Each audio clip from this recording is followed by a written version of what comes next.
Last year, more than once, I found myself apologizing for the condition of my garden. I've always thought being busy meant I was taking care of the garden, until quiet showed me what I was missing. Last year was a difficult year for me personally. What I didn't expect was that stepping back didn't make the garden worse. It made the real problem in the garden impossible to miss. In my world, quiet gardening isn't about doing less. It's not about whether you use power tools or hand tools, and it's definitely not about letting things go en natural. It's about what becomes visible when you stop trying to manage your garden into submission and instead let it speak for itself.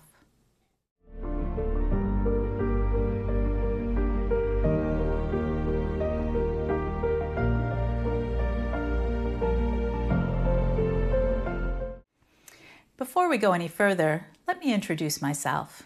I'm Michelle, and this space is a lot like gardening.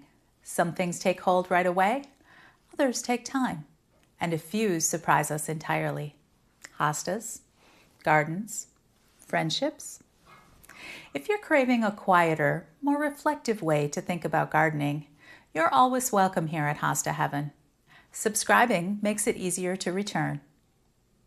Today we're talking about quiet gardening, not as a peaceful place to sit, but as a way of being in relationship with your garden. When people hear quiet gardening, they often think of peaceful spaces, a bench tucked into a border, a garden as a sanctuary, a place to sit, to breathe, to be still. I understand that. I put a park bench in one of our borders more than 25 years ago, long before it was something you saw in everyone's garden.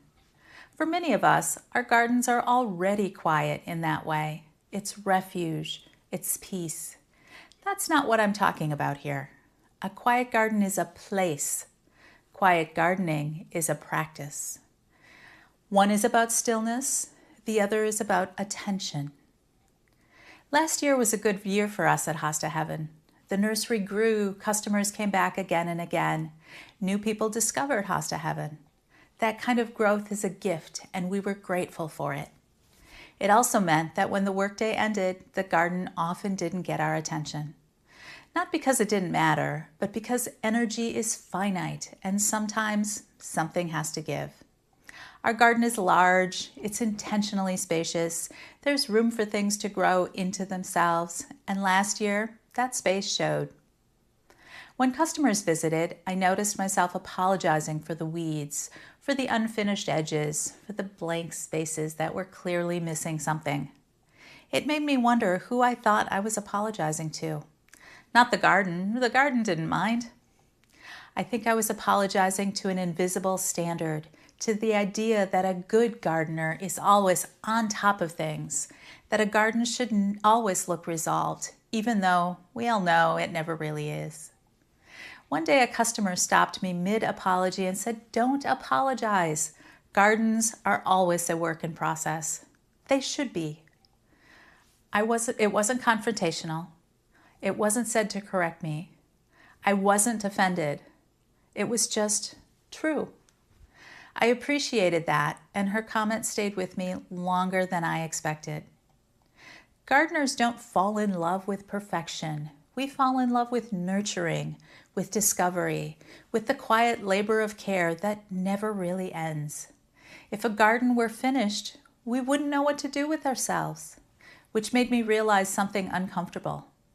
My apology wasn't really about the garden. It was about my own unease with letting it be unfinished in this season.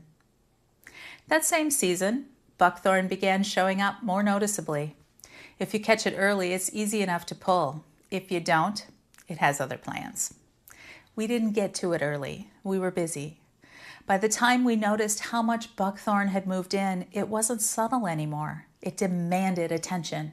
It wasn't just here and there. It had presence. What surprised me wasn't the buckthorn itself. It was where it was coming from.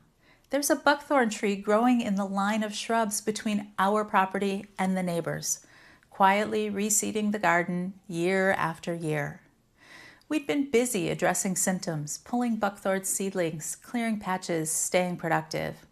What we hadn't done was pause long enough to ask why the work never seemed to end. We never paused long enough to see the source feeding the problem. We had birds. We knew birds bring in buckthorn, but we didn't notice that buckthorn tree quietly growing in and among the shrubs in the border. The garden wasn't accusing us of neglect. It wasn't telling us we were behind. It was showing us very plainly what mattered. Quiet gardening didn't create the problem. It revealed it. Effort and progress aren't always the same thing.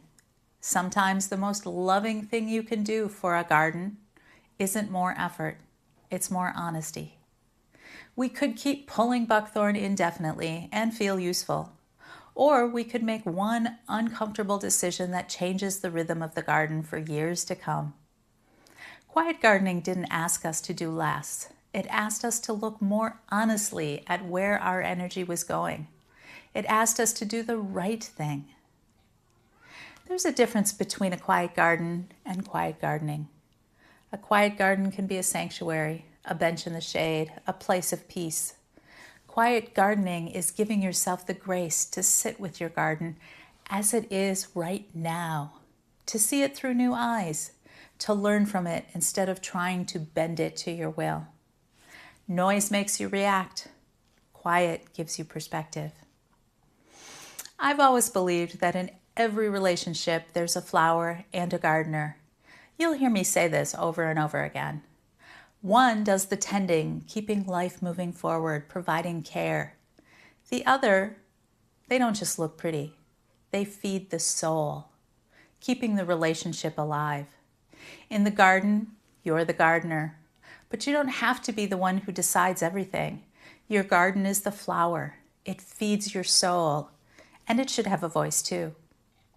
Quiet gardening is listening long enough to see what's actually shaping the space and responding to that relationship honestly. It's about letting your garden show you what it is, and more importantly, what it can become. If the garden is where you contemplate what life reveals, you're always welcome here at Hosta Heaven. Until the next chapter, in the Hosta Garden.